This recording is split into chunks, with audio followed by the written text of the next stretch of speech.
My husband's a surgeon, always so wrapped up in his job that he was hardly ever home. A week before I was supposed to give birth, I found myself driving alone to the hospital where he worked. I was having the baby. I parked in the underground garage and ran toward the elevator. I was about to get in when out of nowhere, I got shoved hard from behind, by his first love, Vivian Vanderbilt. One hard shove and I was on the ground, belly first. In that split second, I felt it. My blood, warm and pooling fast between my legs. The contractions shot through me so deep that my skin went pale. I gasped, begging for help, but, as if she didn't see my bloody situation, she casually took out her phone and dialed my husband right in front of me. Her voice was all sweet and flirty as she talked to the father of my baby. She cooed, "Marcus, I'm almost there. My finger really hurts. You think I can skip the line? Ivory won't mind, right?" I watched her step into the elevator and leave me helpless on the floor. With trembling fingers, I fumbled for my phone and called my husband, but he hung up on me 3 times. When he finally answered, there wasn't a single ounce of concern in his voice. "Didn't I tell you not to call me when I'm at work?" "Listen," Vivian cut her hand. "I'm prepping to bandage it. I don't have time for this."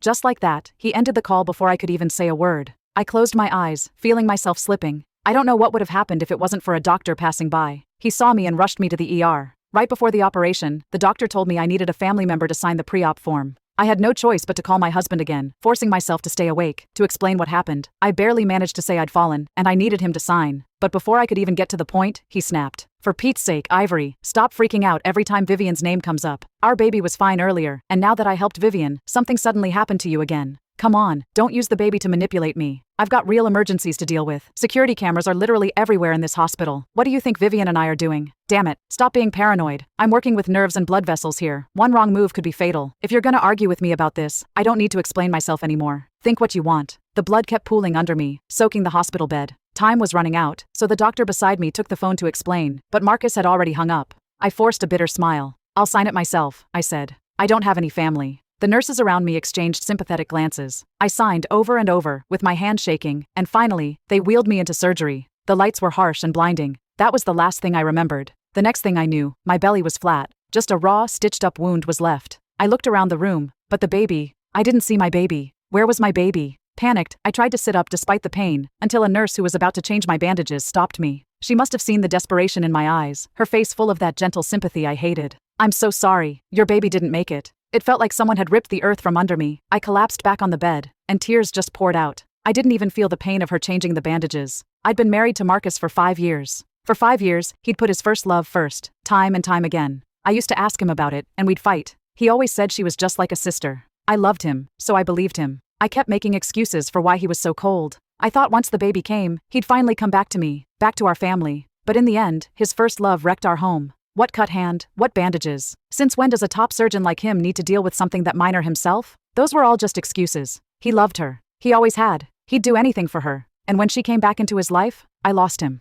That thought pulled a bitter smile from me. When the nurse left and shut the door, I stared at my phone. It had been 8 hours since I called my husband, and my phone was silent. No single message, no missed calls. My fingers hovered over the screen, and with my one free hand, the one not hooked up to an IV, I typed out what should have been said years ago. "Marcus, let's get divorced." I sent my husband the message, and his phone rang back almost immediately. Before I could even get a word out, he started in on me. "What now?" I checked the hospital system. "You're already there, aren't you? Aren't the doctors and nurses enough to take care of you? You really had to call me when I'm at my busiest? When are you ever going to stop acting like a child? Other women don't act like this when they're pregnant, you know. Once the baby's born, what excuse will you have then? Geez, Ivory, you gotta get a grip." I was about to defend myself when I heard Vivian's pretentiously soft voice in the background, trying to calm him down. "Hey Marcus, maybe Ivory misunderstood me. Why don't I explain it to her? I don't want you two fighting because of me. I know you're working hard, and you don't have time to take care of her. I can help with that for a few days." Marcus's voice softened in a way I had never heard him use with me. "No, you're still recovering yourself, and you still find the energy to care about me. She's the one who's always making everything unnecessarily complicated." And just like that, he hung up again, without another word for me. My anger, my pain,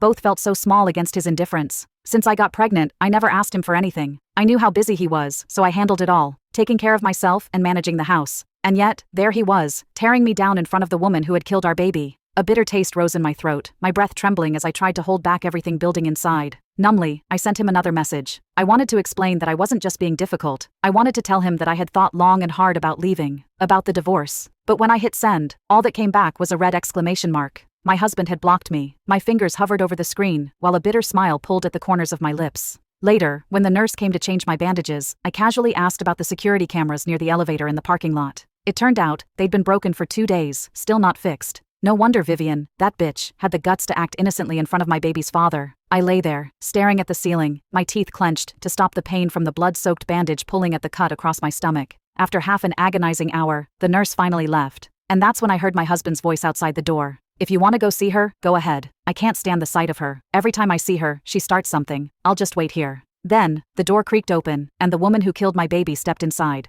That bitch even had the nerve to smile at me. The little strip of gauze wrapped around her finger was like a silent taunt. She didn't even wait for me to confront her. She came to me first, daring to show her face. I must have looked pathetic, pale, weak, and broken in front of the woman responsible for my child's death. The grief, the anger, it rose up all at once, making my whole body shake. Before she could get any closer, I shouted, the words tearing from my throat. Did you come here to show off? To laugh at me? Get lost. I forced myself up from the bed, my hands gripping the mattress as I threw the pillow at her with everything I had. The sudden motion ripped at my wound, and blood immediately soaked through the fresh bandages. Her expression shifted instantly, and tears started spilling from her eyes as she rushed out of the room. I heard my husband's furious voice from outside. She dared to yell at you? That's it. I'm going in there and making her apologize. He stormed toward the door, already halfway inside before Vivian stopped him, her voice trembling as she cried. No, let's just go. I don't want you two fighting because of me. Her voice faded as they walked away, and I sank back onto the bed, feeling like the last bit of life had been drained from me. My husband only had to take one more step. Just one. And he would have seen that I wasn't making any of this up at all, that I was actually bleeding in pain. But he didn't check on me. Instead, he walked away with his first love, not even bothering to check my records when he had the chance. The line between love and indifference had never been this painfully clear. I took a moment to steady myself, then contacted a lawyer to draft up the divorce papers and had them sent to the hospital. Marcus Hartman was the one listed to receive them. It wasn't until the courier called that I realized Marcus had already left the hospital. With my number blocked, I had to log into an alternate account just to ask where he was so he could sign. But just as I logged in, I saw he had a new update on his Facebook. It was a photo of two people clinking beer bottles in front of the beach. The bandage on one delicate hand hadn't even been removed yet, and it stung my eyes just to look at it. Meanwhile, Marcus, well, he never wore his wedding ring. The carefree happiness in the image radiated from the screen. It was evident in the caption. I can't count the times I've been thankful, turning around to find you still by my side. He said those exact words to me once. I remember that night so vividly, when Vivian left Marcus to go abroad. I found him drunk, passed out on a street corner. I took him home and stayed up all night, taking care of him, washing him up and changing his clothes. He looked at me with those blurry, drunken eyes and said, I'm so glad you're here. That's how we ended up together. But that felt like a lifetime ago. Things are different now. Now I'm the burden that stands in the way of his true love. I opened our chat box, typing out a simple message. The divorce papers were sent to the hospital. You weren't there, so I had your colleague sign for them. Make sure you sign them when you get back.